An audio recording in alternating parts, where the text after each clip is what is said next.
I want to know at what stage you felt that there's going to be a big problem to your life itself. Thank you. I really didn't. I didn't feel that at all. We had a lot, even before this trip, during the previous trip in the summer, there was a lot of non-violence training structured by trained instructors that we wanted to make sure that if any violence takes place, we have nothing to blame ourselves for. And I think that was very well undertaken. So even when they became violent, a little bit, we felt that it was under control. But we also realized, when we realized how sleepy they were and how unfit they were, I knew that if we were not very careful, it could be a disaster. Thank you very much. Thank you. Rashad? You said that the real story is what happens in Gaza and not the story. I think the story of the war itself is very important to understand how, in a supposedly free world, in a supposedly democratic situation, outside of the border, you have to act like a clandestine operation and hide things. And this tells a lot about the way Western governments handle Israel and the amount of control. So I think don't underestimate the importance of telling the story. It helps understand better why Gaza is where it is. Yeah. Thank you. Thank you. Darryl? I cannot forget that people died on this flotilla, and it's very, very important. I have to engage my ethics. Although I have not gone as far as Hajj Omeir or Norman Finkelstein or Nurit Khaled El Hanan, to name but three, I know what it is to engage with the best of my conscience in provocative action so as to right these terrible wrongs. And I know what it is to be ordered to shut up, get out, and don't come back. It was done to me by Israelis and other Zionists, but it was also done to me by Mr. Lotayef. I do not believe that by employing the same methods and behaviors as our oppressors, that we will bring a bright future. The Palestinians, Arabs, Jews I respect, admire, and try to emulate would never allow their work to have the whip change hands. They suffer and struggle for a day that there is no whip at all to strike anyone. They are my heroes. I believe liberation will be achieved, but only by people with a good understanding and use of ethics. Thank you, Darryl. Thank you. Amin? Yes, I just wanted to know... why don't you stand up, Amin, so more people? Yeah, sorry, I just wanted to know why you did in the past, now that Egypt was kind of liberated, why you did the past by Egypt? The dignity in the summer, the one brought from the second flotilla, went to Port Said, as I mentioned, the route was to Port Said, but they didn't enter Egyptian territorial waters. They stayed on the borderline. I think I have a map here that can show what they did. See, the dignity arrived here and spent the night here and took a line that was parallel to the territorial waters of Egypt. And then, so they were neither inside the territorial waters, not very far. So the Egyptian Navy was looking at them. At the same time, the Israeli Navy came and started to look at them as well. I know your question. I'm just getting to this. So they took advantage of being within Egyptian protection to a certain extent. Still, but they didn't involve the Egyptians in their work. When they got to the point where the extension of the Egypt-Israel border, basically, the Israelis took them right away. After that, we got some news that there are activists in Egypt that want to invite the next flotilla to leave from Egypt. We made contact with them. And actually Lina Atallah, the journalist who was with us, was one of the people in that movement. But that never materialized to anything because there was a lot of changes. Until today, there are a lot of changes and challenges within Egypt. So there is not yet the space to try to organize from Egypt or to know a clear position that the Egyptian authority, government, etc., is taking regarding this. So through and you're not putting the light back on just to keep So I just said what Yeah. through land it wasn't possible. I Oh, guess, land is a totally different story. I mean, I can talk to you about land, but it's a totally different philosophy. We want to assert that the people of Gaza have the sea and have the right to move through the sea. They don't have to depend on Egypt or on Israel for their exchange with the outside world. Thank you. Mr. Lamont, I think you had a question. I have Lamont. Do you have a Yeah, question? well, my question, I think, is an answer. I was going to Okay. ask about Egypt, so go on to Okay, the next one. very good. Okay. Jim? So what's happened to Jim, the, stand up. what's happened to the Tahrir and where is the medical aid? The Tahrir is in Ashdod, as far as we know. We contacted our consular services that helped us as individuals. We don't think there will be very much of help beyond that now that we are out. We asked them that we want the Tahrir back and we want the aid. We got contacted by the United Nations Special Operations saying that they were contacted by the Israelis and Israel wants them to take our aid into Gaza, but they will not do it without our approval. We did not give our approval.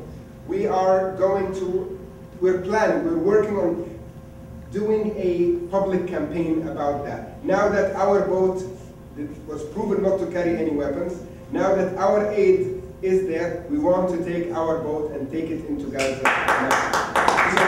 So it's an ongoing thing that will not let go easily. I mean, honestly, within the friends in this room, I would say most of the aid that we got has long expiry dates. So it's valid for some time. So if it comes that it's going to be useless, we might accept to transport it in other means. But the political position is much more important at this point. Thank you. Thank you. I have Mr. Sahyun, Mrs. Sahyun. No, Layla was Layla first. Sahyun too. Ehab, first of all, we're so happy to have you back. I'm trying to understand if you can talk a little bit about the strategy for, choosing this, method of what you've done, taking a boat. Is it mainly to raise awareness? And then what are the next steps?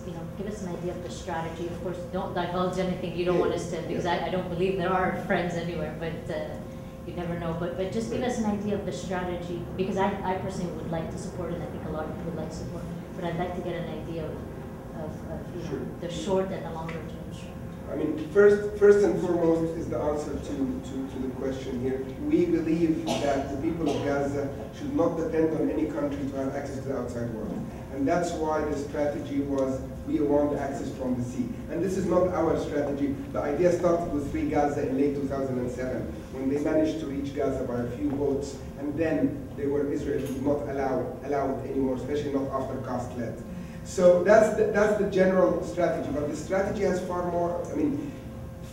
wider points to make here, which is the world has to continue to remember. And every time there is the people around the world understand that when a few people with limited resources, civil society, put so much effort and so much energy and so much sacrifice to do something, it attracts their attention. It makes them think, why are they doing that? And this is an integral part of the strategy that we're doing.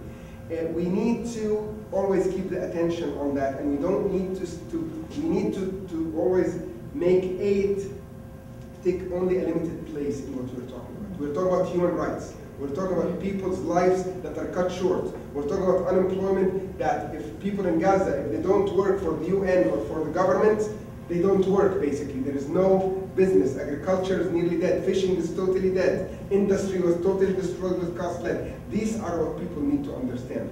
So all this is a part of the strategy. If you come to what's the next step, really, I think thinking outside of the box is the next step.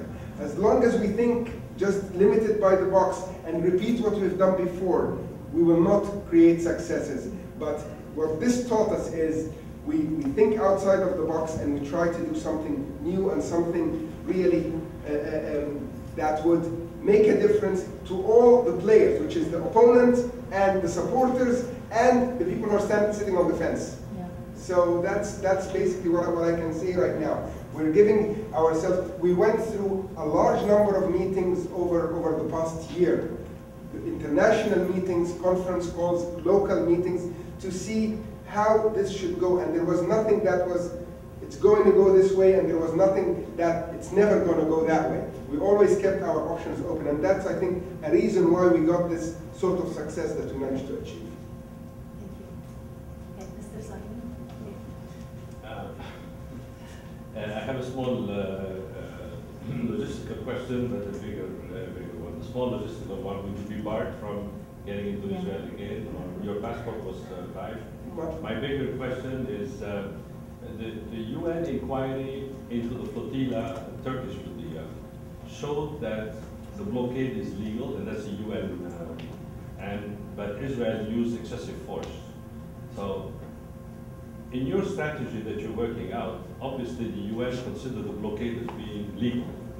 So, in that strategy that we're doing, what arguments do they have to say that it is legal, and how can we counteract that part? Am I barred from Israel? I was never barred from Israel before. Yeah. I landed in Ben Gurion and through the Jisr and through the bridge in 2009. Both I went in. I have no problem in both. This time my passport was not stamped. I could not find anything on the passport after it was given back to me that shows I was not charged like the people in the previous flotilla by entering Israel illegally. That was never uttered. I don't know if the Hebrew paper I signed had something of that sort or not. The English copy that I was given surely did not have any of that. So it's very difficult. You were mentioned in Haaretz by name, so they have you. No, they have me since a long time. I mean, they have me as a trusted friend. No, I mean, you never can tell. You really never can tell with that, and who cares at the end of the day, at least. Now, regarding the Palmer report, let's be clear that the Palmer report is not a studied UN report. Palmer, Arubi, and two experts, one from Turkey and one from Israel, sat and formed this Palmer committee, right? It was not a committee that studied the legal aspects. It was a committee that... Yes. Excuse me. It seems there are some cars who are parked illegally on the streets. In the wrong place. In the wrong place. So if you parked your car, I don't want you to get a ticket. By which side is it? Well, it's on the left side, which is not supposed to be. Sur la gauche, tu peux pas stationner sur la gauche. Okay. So if you don't, I'm sorry about that. I should have received. Whether your car.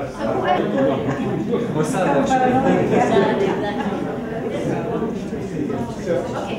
Excuse me. Just one thing. Thank you. Well, we care about you. Just want to make sure. Sorry about that. No, that's fine. Fuad, we're still at the same point. Yeah. So the Palmer Arubi Commission, and Arubi is himself a human rights violator. He's a Gunta from Central America. So the choice of the members of that committee was questionable. And the committee's job, its mandate, was basically to try to find middle ground between Israel and Turkey so that they become friends. The important point is that 4 UN human rights rapporteurs came together the next morning and issued an uncommissioned statement that the blockade is illegal and that the blockade should not exist. And that's really what needs to be clarified. The Palmer Arubi Commission has really no weight on a legal level, on a judicial level at all. So that's our argument, and it was, I mean, when I was just being asked, when we came back to Canada, we had an interview, both me and David, with Ibn Solomon on Power and Politics on CBC, and he tried to play that card right away, and we right away, both of us, jumped at him, and he had no legs to stand on. So, yeah. Thank you.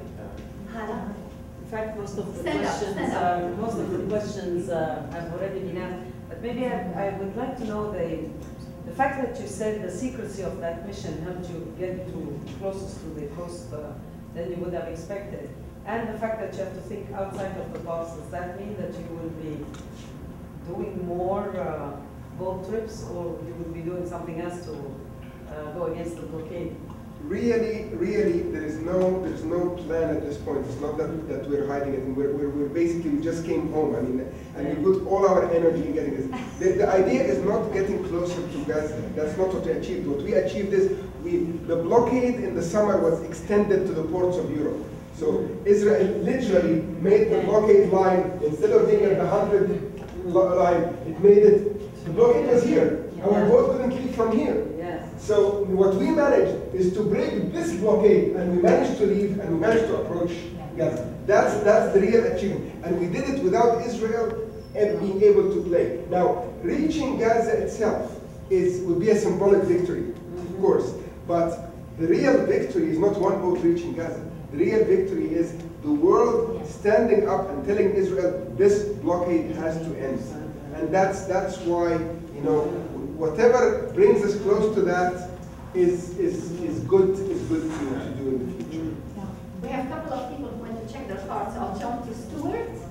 In fact, sorry if I may ask, the captain of the boat was sent back, or was he treated the way you were? No, the captains are usually treated a bit better because they say we're hired, you know, we're just doing our job. Yeah. Although they are activists, I mean, they wouldn't. I mean, he's a wonderful guy. He's a Greek activist from a long time ago, and yeah, but they get the right to be deported right away. Yeah. Thank you. Stuart, you mind just stand up? A few things that I want to ask you. But first off, I want to tell you that when you were on your way there, when you first became aware of it, we were already in a ceremony, and we had you in our ceremony with us for 4 days. So one of the things that I wanted to ask you, it's not too clear. Do you know if you are now labeled as a terrorist? But I'm still walking on the streets of Canada. When you came back, your passport, was it stamped when you came back into the country? Canada usually doesn't stamp you coming back. I never had it. Checked anyway, like going through? It had to be checked more than usual, yes, because we were taken by the Al Al representative because they had our passports. We didn't get our passports except at the window, at the immigration window. And thus the guy knew that we were deported, so he asked for extra ID to prove ourselves, and that's all he asked. I mean, David gave me his university card, actually, that's all he had. I had my driver's license and my medical card. So as far as Canada knows, where were you deported from? Israel, no, absolutely, Israel. Yeah. When you were kidnapped, did everybody identify that you to the Canadian embassy that you were kidnapped by Israel? Yes, but the Canadian embassy doesn't accept it as such. The Canadian embassy accepts Israel's blockade and Israel's self-appointed or self-declared exclusion zone as should be respected. And the Canadian foreign minister said it once and again that his advice to us is not to challenge Israel's blockade. Don't challenge. So basically, we issued, I mean, while we were in prison, our colleagues here issued a press release, I don't know, some of you might have seen it, telling the Canadian foreign minister, if he continues to do this shameful support of Israel, he should resign as foreign minister and apply for a position as the Israeli ambassador to Canada.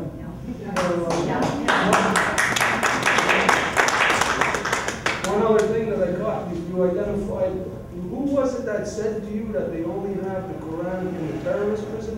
One of the prison guards. Okay, and that guard, like, what was it? You identified they had different stripes. Yeah. What one was he? He was I would call it a typical Israeli. He was not. He was neither black nor white nor white. What I would say is, like, we're all familiar with polls and stuff like that. You know, they'll do a poll and they'll turn it into something other than what it is. I think what everyone should utilize and start to identify that Israel identifies the Quran as a terrorist, whatever. Yeah. So many battles to fight.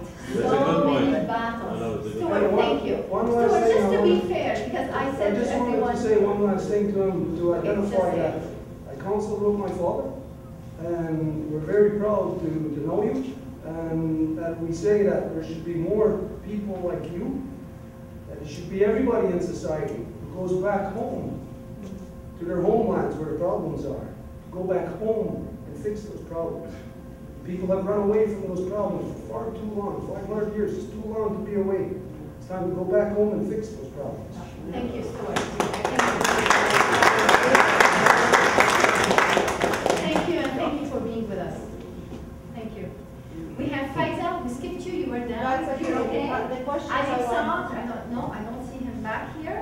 they had Julie and Shireen, and we're going to finish on that. Julie?